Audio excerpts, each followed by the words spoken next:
Hello दोस्तों, पिछली class में हमने लाइट के बारे में पढ़ा था, रिफ्लेक्शन ऑफ लाइट के बारे में पढ़ा था, इमेज के बारे में पढ़ा था और प्लेन मिरर के केस में जो इमेज बनती है उसका हमने नेचर स्टडी किया था।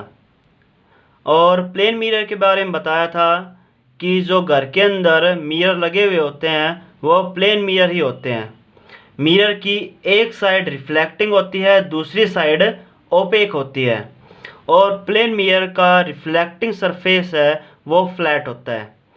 अब हमारे पास नेक्स्ट टॉपिक है वो है स्फेरिकल मिरर।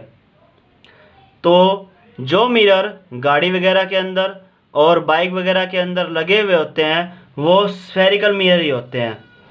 मिरर है तो समझ में आ रहा है कि इसकी एक साइड क्या होगी, रिफ्लेक्टिंग होगी और दूसरी साइड क्या होगी, ओपेक होगी। और आगे एक वर्ड लगा रखा है स्फेरिकल, तो इसका मतलब क्या है कि ये मिरर एक होलो स्फेयर का पार्ट होते हैं। जो इनका रिफ्लेक्टिंग सरफेस है वो स्फेरिकल होगा, वो कर्व्ड होगा। अब इसकी डेफिनेशन देखो, it is a part of a hollow sphere whose one side is reflecting and other side is opaque. और स्फेरिकल मिरर है वो दो तरीके के होते हैं, कनकेव मिरर और कन्वेक्स मिरर। ये हमारे पास कनकेव मिरर है और ये हमारे पास क्या है, कन्वेक्स मिरर है। अगर हम कनकेव मिरर को देखें, जो इसका रिफ्लेक्टिंग सरफेस है वो अंदर की तरफ कर्व्ड है, और अगर हम कन्वेक्स मिरर को देखें, जो इसका रिफ्लेक्टिंग सरफेस है वो बाहर की तरफ कर्व्ड है। ठीक है, इसके अंदर देखो कि घर के अंदर जो चम्मच रखी होती है उसका जो अंदर वाला पार्ट है वो कनकेव मिरर होगा, और जो उसका बाहर वाला उभरा हुआ पार्ट है वो क्या होगा, कन्वेक्स मिरर होगा। और इसके अलावा ये बात भी हमें पता है कि ये मिरर एक स्फेयर का पार्ट होते हैं। ठीक है, यहाँ पर हमने इनके स्फेयर कंप्लीट करके दिखाए हुए हैं। और ये भी हमें पता है कि स्फेयर क्या होता है, एक सेंटर होता है। अगर हम कनकेव मिरर के अंदर देखें, जो इसका रिफ्लेक्टिंग सरफेस है वो सेंटर की तरफ है, और अगर हम कन्वेक्स मिरर के अंदर देखें, जो इसका ओपेक पार्ट है वो सेंटर की तरफ है, जो इसका रिफ्लेक्टिंग सरफेस है वो इससे दूर है। और यहीं से हमने इनकी डेफिनेशन दी हुई है, concave mirror whose reflecting surface is towards the center of sphere of which the mirror is a part। Concave mirror के अंदर इसका रिफ्लेक्टिंग सरफेस है वो सेंटर की तरफ होगा। Convex mirror whose reflecting surface is away from the center of the sphere of which the mirror is a part। Convex mirror के अंदर इसका ओपेक पार्ट सेंटर की तरफ होगा, इसका रिफ्लेक्टिंग सरफेस है वो इससे दूर होगा।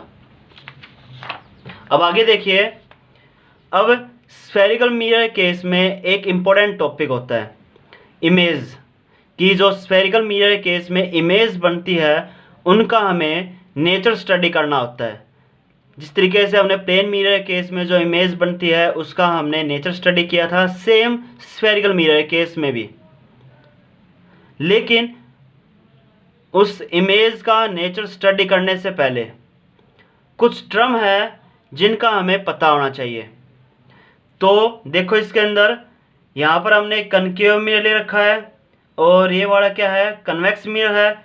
इनके स्फेयर हमने ऑलरेडी कंप्लीट करके दिखाए हुए हैं।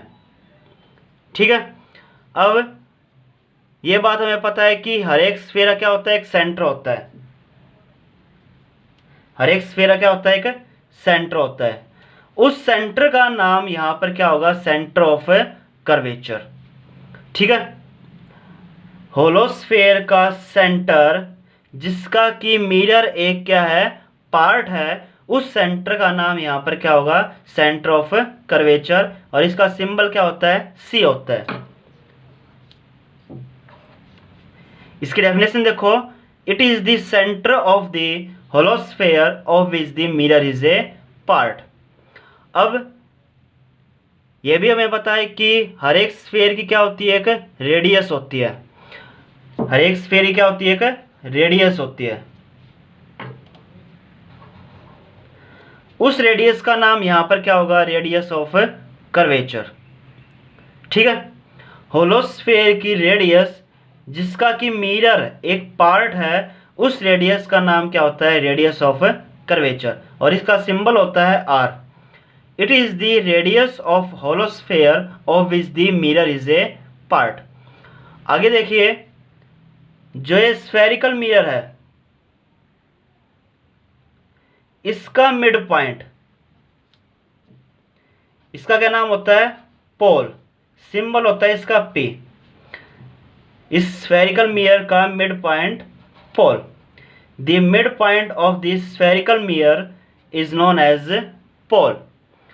ठीक है, अब एक इमेजिनरी लाइन तुम ड्रॉ कर दो जो कि पास हो रही है सेंटर ऑफ कर्वेचर से और पास से, सेंटर ऑफ कर्वेचर से और पोल से।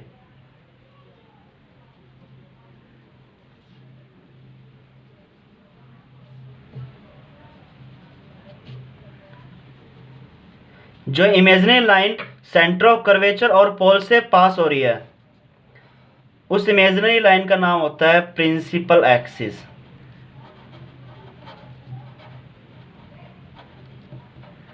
The imaginary line passing through the centre of curvature and the pole is known as principal axis. ठीक है, अब इस पॉइंट का नाम दे दिया हमने एम, इस पॉइंट का नाम दे दिया एन, एम और एन, इन दोनों पॉइंटों को मिला दो।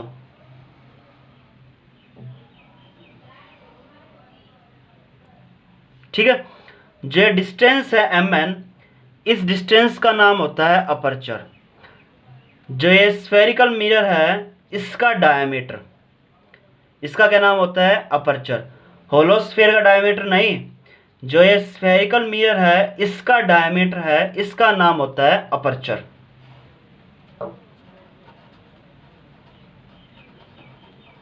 और अपर्चर हमें किसके बारे में बताती है, इस स्फेरिकल मिरर के साइज के बारे में बताती है।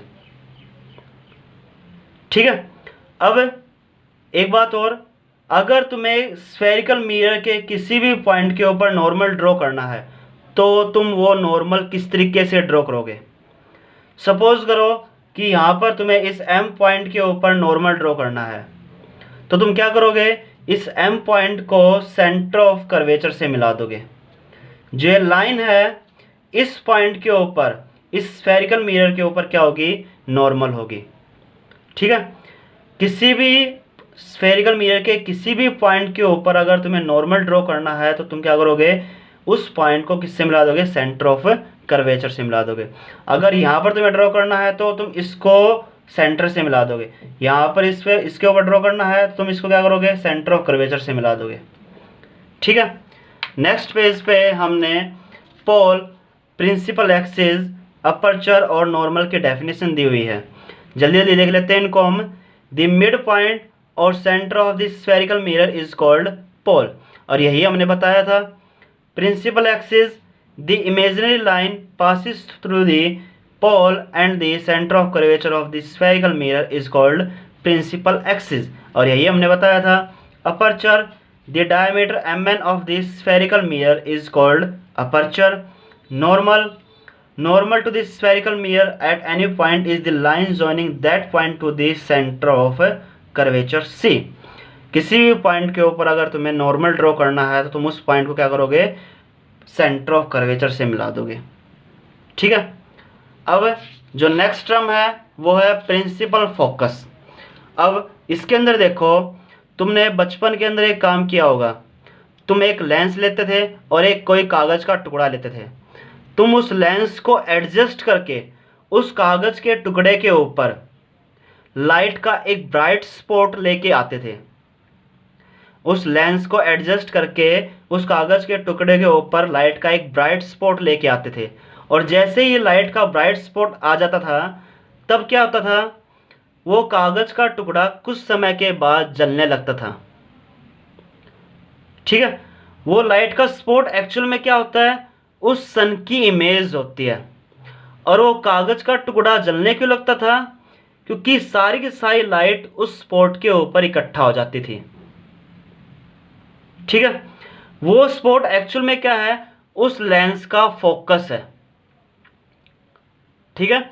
और एक बात और याद रखना कि सन काफ़ी दूर है, कोई भी ऑब्जेक्ट जो कि काफ़ी दूर हो, उस केस में जो लाइट की रे आती हैं वो पैरेलल आती हैं। तो लाइट की रे पैरेलल आ रही थी, उस लेंस से पास हुई, उससे पास होने के बाद वो इस पॉइंट के ऊपर इकट्ठा हो गई, और वही पॉइंट हमारे पास क्या है, उस लेंस का प्रिंसिपल फोकस होता है। सेम तुम मिरर के केस में कर सकते हो। पैरेलल रे पास कराओगे, रिफ्लेक्शन के बाद वो जिस पॉइंट के ऊपर इकट्ठा होंगी उस पॉइंट का नाम क्या होगा, प्रिंसिपल फोकस होगा। ठीक है। अब यहाँ पर देखो, यहाँ पर तुमने कनकेव मिरर ले रखा है और कन्वेक्स मिरर ले रखा है। तो हम लाइट की रे पास करा रहे हैं और वो भी प्रिंसिपल एक्सिस के पैरेलल। तो प्रिंसिपल एक्सिस के पैरेलल तुमने लाइट की रे फॉल करा दी मिरर के ऊपर। इस पॉइंट के ऊपर रिफ्लेक्शन हुआ, रिफ्लेक्शन के बाद वो कुछ इस तरीके से जाएगी। इस पॉइंट के ऊपर रिफ्लेक्शन हुआ, वो ये रे इस तरीके से जाएगी और प्रिंसिपल एक्सिस के ऊपर एक पॉइंट के ऊपर मिल जाएंगी। ये इस तरीके से आ रही थी, इस तरीके से गई, ये वाली इस तरीके से आ रही थी, इस तरीके से गई, और ये दोनों रे प्रिंसिपल एक्सिस के ऊपर एक पॉइंट के ऊपर मिल गई। और यही पॉइंट हमारे पास क्या होता है, प्रिंसिपल फोकस होता है इस कनकेव मिरर का। अगर हम कन्वेक्स मिरर की बात करें तो लाइट की रे पैरेलल आ रही है जो कि मिरर के ऊपर फॉल करेंगी। इस पॉइंट के ऊपर रिफ्लेक्शन हुआ, रिफ्लेक्शन के बाद वो कुछ इस तरीके से लेगी, इसका भी यहाँ पर रिफ्लेक्शन हुआ, इस तरीके से लेगी वो। इनको पीछे की तरफ बढ़ा दो तो वो प्रिंसिपल एक्सिस के ऊपर एक पॉइंट के ऊपर मिल जाएंगी। जिस पॉइंट के ऊपर मिलेगी वो पॉइंट यहाँ पर क्या होगा, प्रिंसिपल फोकस होगा। ठीक है। कनकेव मिरर के अंदर बात करें तो पैरेलल रे रिफ्लेक्शन के बाद एक्चुअल में एक पॉइंट के ऊपर मिलती हैं और वो पॉइंट क्या होता है, प्रिंसिपल फोकस होता है। और अगर हम कन्वेक्स मिरर की बात करें तो पैरेलल रे रिफ्लेक्शन के बाद एक पॉइंट के ऊपर मिलती हुई दिखाई देती हैं, और जिस पॉइंट के ऊपर मिलती हुई दिखाई देती हैं वही पॉइंट क्या होता है, प्रिंसिपल फोकस होता है। तो प्रिंसिपल फोकस की डेफिनेशन क्या है, it is a point on the principal axis of a spherical mirror where the ray coming parallel to the principal axis meet और appear to meet after reflection from the mirror. ठीक है। उस point का नाम क्या होगा, principal focus होगा। अब जो हमारे पास नेक्स्ट टर्म है वो है फोकल लेंथ। तो इसके अंदर देखो, फोकस और पोल के बीच की डिस्टेंस, ये वाली डिस्टेंस, पोल और फोकस के बीच की डिस्टेंस, ये वाली डिस्टेंस, इस डिस्टेंस का नाम क्या होता है, फोकल लेंथ होता है। The distance between the pole and focus of the mirror is called focal length. और focal length radius of curvature की आधी होती है। F इज इक्वल टू क्या होता है, R/2 होता है। ये हमारे पास रेडियस ऑफ कर्वेचर है, ये हमारे पास क्या है, फोकल लेंथ है। ये फोकल लेंथ इस रेडियस ऑफ कर्वेचर की आधी होती है। जो ये रिलेशन है, इस रिलेशन को हम नेक्स्ट वीडियो के अंदर ड्राइव करेंगे। आज के लिए केवल इतना ही। Thank you and have a nice day.